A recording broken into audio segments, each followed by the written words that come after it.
राधे राधे दोस्तों, आपका हमारे YouTube चैनल प्राचीन ज्ञान में स्वागत है दोस्तों। सिंदूर में एक चीज रखना बेहद शुभ है और साथ ही मैं आपको बताऊंगा कि पीरियड्स में सिंदूर लगाना चाहिए या नहीं।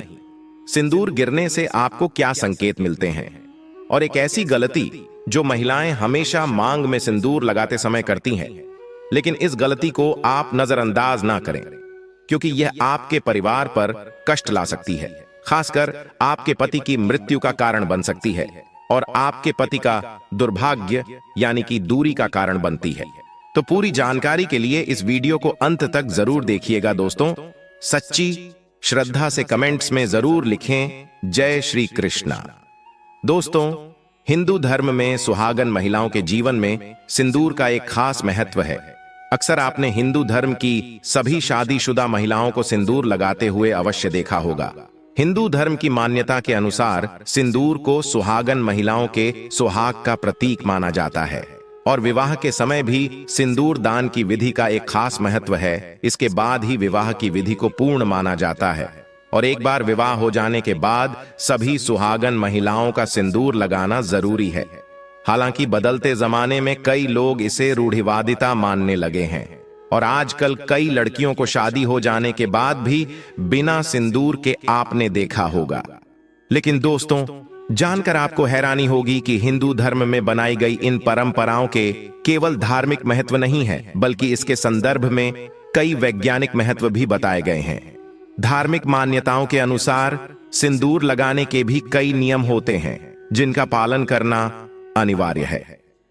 सिंदूर लगाने के संदर्भ में जो भी नियम बताए गए हैं, सभी सुहागन महिलाओं को इन नियमों का विधिपूर्वक पालन जरूर करना चाहिए, अन्यथा उनके जीवन में परेशानियां उत्पन्न होने लगती हैं और उनके पति को कष्ट सहने पड़ते हैं।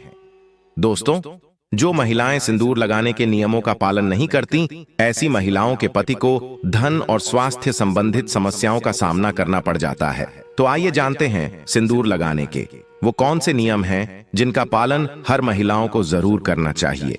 लेकिन उससे पहले दोस्तों से रिक्वेस्ट है कि वीडियो को लाइक करें, अपने दोस्तों के साथ शेयर करें और अगर आपने अभी तक चैनल को सब्सक्राइब नहीं किया है तो सब्सक्राइब करके बेल आइकन जरूर प्रेस करें और एक बार सच्ची श्रद्धा से कमेंट बॉक्स में जय श्री कृष्णा अवश्य लिखें। दोस्तों, शादीशुदा महिलाओं को सदैव सिंदूर अपने पैसे से खरीद कर लगाना चाहिए। किसी अन्य के पैसे से खरीदा गया सिंदूर लगाने से आपको बचना चाहिए। दोस्तों, चाहे कितनी भी बड़ी ही मजबूरी हो, लेकिन शादीशुदा महिलाओं को किसी दूसरी महिला के सिंदूर को अपने मांग में भरने से बचना चाहिए। किसी दूसरी महिला के सिंदूर को मांग में भरना बहुत ही अशुभ होता है।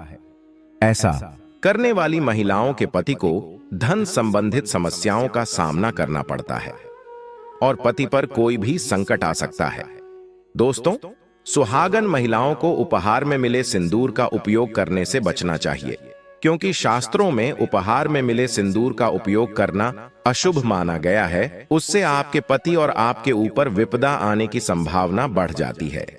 दोस्तों, इसके साथ ही कभी भी महिला को बगैर नहाए सिंदूर नहीं लगाना चाहिए। सबसे पहले महिला नहा लें और पूजा पाठ कर लें, उसके बाद ही अपने माथे पर सिंदूर लगाएं और सिंदूर लगाते समय सदैव अपने पति की लंबी आयु तथा उनकी सफलता के बारे में ही सोचें। इससे उनका भाग्य और भी अधिक प्रबल और शक्तिशाली बनता है। और मांग में सिंदूर लगाते समय माता पार्वती को आप पहले ध्यान में लाएं क्योंकि अखंड सौभाग्यवती का वरदान माता पार्वती से ही प्राप्त होता है। दोस्तों, अगर घर में किसी भी तरह का सूतक है या आपको पीरियड्स आ रहे हैं तो आप सिंदूर ना लगाएं क्योंकि सिंदूर लगाने से ऐसे समय में सिंदूर का अपमान होता है। दोस्तों, सिंदूर का गिरना बहुत ही बड़ा अपशगुन माना जाता है, इसीलिए इसे हमेशा ही बच्चों की पहुंच से आपको दूर रखना चाहिए। अगर आप इसे ऐसी जगह पर रखेंगी कि बच्चे से हाथ लगा सके तो ये जरूर गिरेगा, तो ये गलती ना करें क्योंकि दोस्तों, अगर सिंदूर गिरता है तो इससे घर में अपशगुन होता है। सिंदूर का गिरना शास्त्रों में अपशगुन माना गया है और भक्तों विशेष करके सिंदूर को कभी भी किसी के सामने नहीं लगाना चाहिए। किसी के सामने सिंदूर लगाने से आपके रिश्ते को भी नजर लग सकती है और पति का प्यार में कमी आ सकती है और घर में तकरार हो सकता है। ऐसे में अगर आप किसी के साथ हैं और आपको सिंदूर लगाना है तो सिर पर पल्ला करके सिंदूर लगाई दोस्तों। मांग भरने के लिए आप हमेशा ही सूखे सिंदूर का ही इस्तेमाल करें। आजकल मार्केट में ट्रेंड के लिए कई तरह के लिक्विड सिंदूर भी उपलब्ध है, लेकिन वह लगाना अच्छा नहीं है। कई महिलाओं को लगता है कि सिंदूर लगाते समय उनके माथे पर कई बार ये गिर जाता है, तो माथे पर सिंदूर गिरना दोस्तों शुभ माना जाता है। इसका मतलब है कि आपके पति आपसे बहुत प्रेम करते हैं। और दोस्तों, अगर गलती से कभी आपसे सिंदूर नीचे गिर जाता है तो उसे इकट्ठा करके नाली या कचरे में ना डालें, इससे सिंदूर का अपमान होता है। सबसे पहले तो आप मां पार्वती से क्षमा मांगे, क्योंकि दोस्तों सिंदूर का गिरना शुभ नहीं होता। अगर आप मां पार्वती से हाथ जोड़कर क्षमा मांगते हैं तो इससे काफी हद तक अशुभ प्रभाव चला जाता है। उसके बाद सिंदूर को इकट्ठा करके माथे से लगाकर किसी पेड़ के नीचे रख दो। अगर आपसे सूखा सिंदूर सही तरीके से नहीं लगाया जाता है तो आप अपनी उंगलियां माचिस की तिल्ली को थोड़ा सा गीला करके सिंदूर में टच करके अपने माथे पर लगा सकते हैं। इससे सिंदूर ना ही फैलेगा, न ही आपके चेहरे पर गिरेगा, लेकिन इस्तेमाल आपको हमेशा सूखा सिंदूर ही करना है। इस बात का विशेष का ध्यान रखें। दोस्तों, शास्त्रों के अनुसार जो भी स्त्री अपनी मांग के सिंदूर को अपने बालों के पीछे छुपा लेती है तो उसके पति को समाज में मान सम्मान नहीं मिल पाता। जिस ऊंचाई को छूना चाहती है वहां तक वह पहुंच ही नहीं पाते और हमेशा असफल रहते हैं। समाज में तथा रिश्तेदारों के बीच में छुपे रह जाते हैं। इसीलिए सिंदूर जितना लंबा आप लगाएंगे और आगे की तरफ माथे पर लगाएंगे, आपके पति का भाग्य उतना ही अच्छा और प्रबल होगा, क्योंकि माथे पर सिंदूर लगाने से स्त्री की शक्तियां जागृत रहती हैं। दोस्तों, शास्त्रों में यह स्पष्ट बताया गया है कि महिला को सदैव नाक की सीध पर ही माथे में सिंदूर लगाना चाहिए। कभी कभी महिला जब टेढ़ी मांग निकालती है तो उसी जगह पर सिंदूर लगा देती है। शास्त्रों में ऐसा करना बिल्कुल अशुभ माना गया है। ऐसा करना आपको आपके पति से दूर कर देता है। दोस्तों, नवविवाहित कन्या इस बात का जरूर ध्यान रखें कि जो विवाह के समय उन्हें मांग में सिंदूर लगाया जाता है वह सिंदूर उन्हें हमेशा संभाल कर रखना चाहिए। और जब कोई विशेष कार्य या विशेष पूजा आपके घर में हो तो उस समय पर थोड़ा थोड़ा सिंदूर जरूर लगाएं। इससे विवाह के समय जो आपको विशेष आशीर्वाद मिलता है वह हमेशा आपके कार्यों में आपको सफलता दिलाता है तथा आपके परिवार में खुशियां और सुख समृद्धि बनाए रखता है। दोस्तों, आपको सिंदूर में 1 रुपये का सिक्का जरूर रखना चाहिए। यह बहुत ही ज्यादा शुभ माना जाता है। ऐसा करने से आपको माता पार्वती का आशीर्वाद मिलता है। इसलिए आपको अपने सिंदूर दानी में, जिसमें भी आप सिंदूर रखती हैं, उसमें 1 रुपये का सिक्का जरूर रखना चाहिए। ऐसा करने से वह सिंदूर लगाने से आपके पति की उम्र लंबी होती है और आपके घर में पति के साथ कभी तकरार नहीं होगी। दोस्तों, कई महिलाएं ब्यूटी पार्लर जाती हैं और वहां जो भी महिला या मेकअप करने वाली होती है वह खुद ही आपकी मांग में सिंदूर लगा देती है, लेकिन यह अशुभ माना गया है। आप उन कर्मचारी को जानते नहीं हैं तो उनका आचार व्यवहार आपको नहीं पता, फिर भी आप उनसे सिंदूर लगवा लेती हैं, जो कि बिल्कुल भी सही नहीं है। हमेशा सिंदूर आप खुद ही लगाएं या फिर अपने पति के हाथ से लगवाएं तो ज्यादा शुभ रहता है।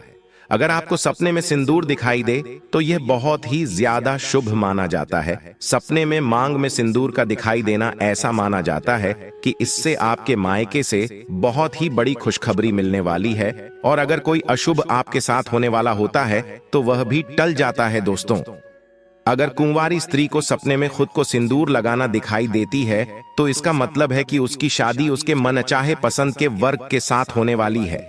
दोस्तों, अगर घर में आपके पति से बन नहीं रही है या घर में क्लेश इत्यादि का माहौल रहता है तो इस दोष को दूर करने के लिए आप सरसों के तेल में थोड़ा सा सिंदूर मिलाकर अपने घर के मुख्य द्वार पर स्वास्तिक या ओम का चिन्ह बनाएं।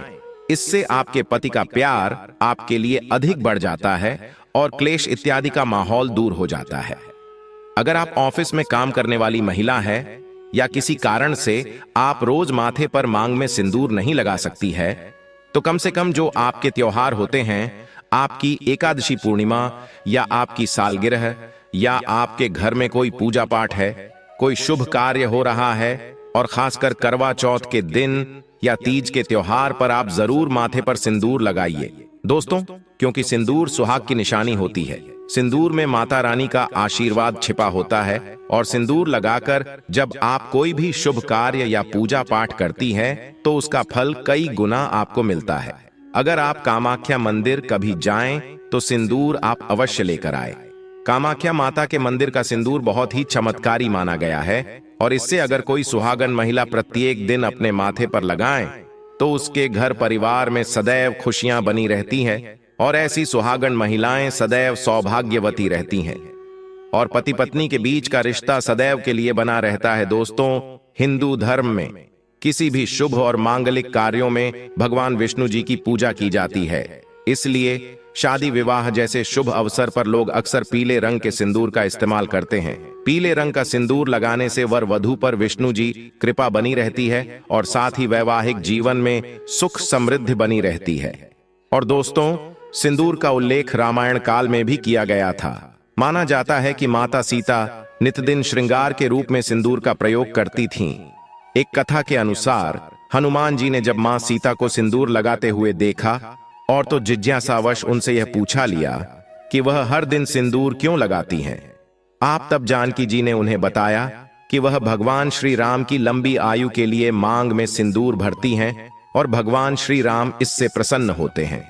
तब श्री राम के अनन्य भक्त हनुमान जी ने अपने प्रभु को प्रसन्न करने के लिए पूरे शरीर पर सिंदूर का लेप लगा लिया था। इसलिए वर्तमान काल में भी हनुमान जी की पूजा में सिंदूर का प्रयोग निश्चित रूप से किया जाता है। ऐसा करने से हनुमान जी प्रसन्न होते हैं और साधक की सभी मनोकामनाएं पूर्ण हो जाती हैं। दोस्तों, शास्त्रों के अनुसार सिंदूर का प्रयोग करने से माता सती और मां पार्वती का आशीर्वाद प्राप्त होता है। इसके साथ दाम्पत्य जीवन में सुख और समृद्धि आती है। लेकिन क्या आप जानते हैं कि सिंदूर लगाने के पीछे वैज्ञानिक कारण भी छिपा हुआ है? वैज्ञानिक दृष्टिकोण से देखा जाए तो पुरुषों के मुकाबले महिलाओं का ब्रह्म इंद्रिय यानी मस्तिष्क का ऊपरी भाग बहुत ही संवेदनशील और कोमल होता है। ऐसे में सिंदूर लगाने से विद्युत ऊर्जा पर नियंत्रण पाया जा सकता है और इससे नकारात्मक विचार दूर रहते हैं। ऐसा भी देखा गया है कि सिंदूर लगाने से सिर दर्द, अनिद्रा, मस्तिष्क से जुड़हा रोग समाप्त हो जाता है। यह भी कहा जाता है कि सिंदूर के प्रयोग से चेहरे पर जल्दी झुर्रियां भी नहीं पड़ती हैं और बढ़ती उम्र के संकेत दिखाई नहीं देते हैं। तो दोस्तों, आपको ये वीडियो कैसा लगा हमें कमेंट में जरूर बताएं। इस वीडियो को लाइक करें और कमेंट बॉक्स में जय हनुमान अवश्य लिखें। अपने दोस्तों के साथ शेयर करें और हमें सब्सक्राइब करना ना भूलें। जल्द मुलाकात होगी अगली वीडियो में। तब तक के लिए राधे राधे।